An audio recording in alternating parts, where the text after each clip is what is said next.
যেহেতু ভিডিওটিতে ক্লিক করে ফেলছেন সেহেতু আপনারা কোয়েল পাখি নিয়েই চিন্তিত, তো সবগুলা কথা শুনবেন। আশা করি আপনাদের কাজে আসবে, ভালো লাগবে। কথাগুলো মিস্টেক যেন না হয়, আপনাদের কোয়েল পাখি পালনের ক্ষেত্রে খুব কাজে আসবে, কথাগুলো শুনবেন।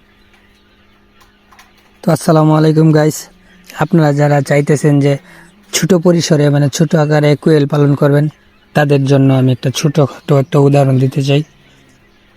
যে আপনারা সর্বপ্রথম বড়ভাবে খুব বেশি টাকা ইনভেস্ট করে কোয়েল পালন করতে যায় না, কারণ এখানে রিস্ক আছে।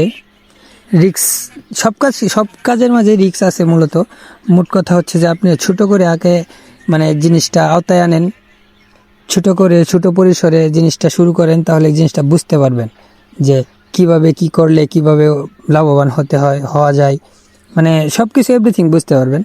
তো আমি প্রথমে শুরু করছি। আপনার 100 কোয়েল কিনেছিলাম, 100 কোয়েল আর 500 ডিম আর একটা ইনকিউবেটর, মোট 10,000 টাকার মতো আমার ইনভেস্ট। ওই বেশি আকারে ইনভেস্ট করি নাই, কারণ আমারও তো এখানে জানার বুঝার শিখার অনেক কিছু আছে। তো আমি প্রতিদিন 3 বার করে ওই ডিমগুলো একটু নাড়াইয়ে দিতে হয়, যেন তাপটা যেই যে লাইটের যে হিট, এই হিটটা যেন এক সাইডে না পড়ে, সব ডিমের চতুর সাইডে যেন পড়ে। এই কারণে নড়ায় চড়াই দিতে হয়। এই জন্য আমি নড়ায় চড়াই দিতেছি। দিনে 3 বার নড়ায় চড়াই দিতে হয় আর কি, সকালে, দুপুরে এবং রাতে। তো আমি এখানে 10-12টা আর কি মুরগির ডিমও দিয়েছি সাথে, এক্সপিরিয়েন্স স্বরূপ। তো যেরকম হয় আর কি, এটাই আমার ফার্স্ট। তো আপনারা চাইলে এরকম ছোট আকারে শুরু করতে পারেন। তো আপনারা দেখতে পারতেছেন যে এখানে 2টা মিটার। তো 2টা মিটারের 2 রকম কাজ, একটা হচ্ছে হিটের টেম্পারেচার আর একটা হচ্ছে আর্দ্রতার টেম্পারেচার। তো আপনার আর্দ্রতা মূলত সাইডের উপরে রাখতে হয়, আর হিটটা আপনার 37.5 রাখতে হয়। ভিতরে একটা দেওয়া আছে, 37.5 হয়ে যায়, তাহলে এমনিতেই লাইট অটোমেটিকলি লাইট বন্ধ হয়ে যাবে। আবার যখন একটু কমে যাবে, অটোমেটিকলি আবার লাইট চালু হয়ে যাবে। তো আর্দ্রতা এখানে আছে 57 দেখাচ্ছে। মোট কথা হচ্ছে আমি যে ঢাকনাটা খুলছি, এই যে ইনকিউবেটরের যে ঢাকনাটা খুলছি, এই কারণে আর্দ্রতা কমে গেছে। আবার ঢাকনা মেরে দেওয়ার পর আবার আর্দ্রতা আবার সঠিক জায়গায় চলে যাবে। এখানে দেখাইতেছে হিট, দেখাইতেছে 32.6 মনে হয় দেখাচ্ছে। তো ওটাও ঢাকনা মারার পরে আর কি হয়ে যাবে। আমি 4-5টা ডিমে দিয়েছিলাম মুরগিরও, দেখেন এই যে ভিতরে পরিসর।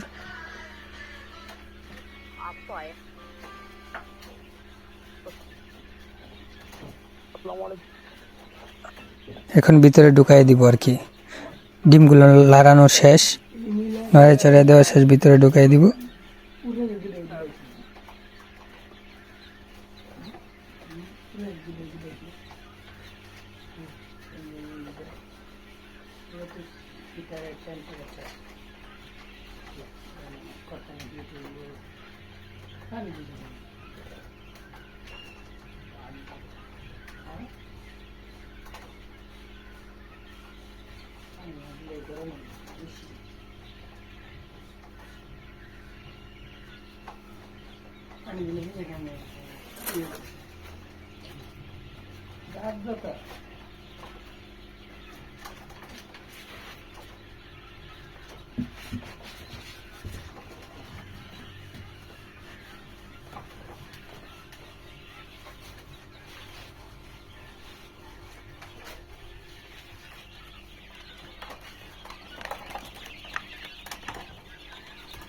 তো এই যে 100 কোয়েল নিয়ে আমি শুরু করেছি আর কি, 100 কোয়েল।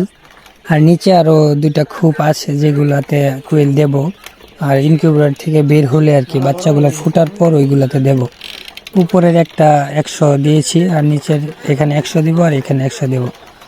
আরো আছে 2টা খাঁচা আছে, ওটা বাহিরে।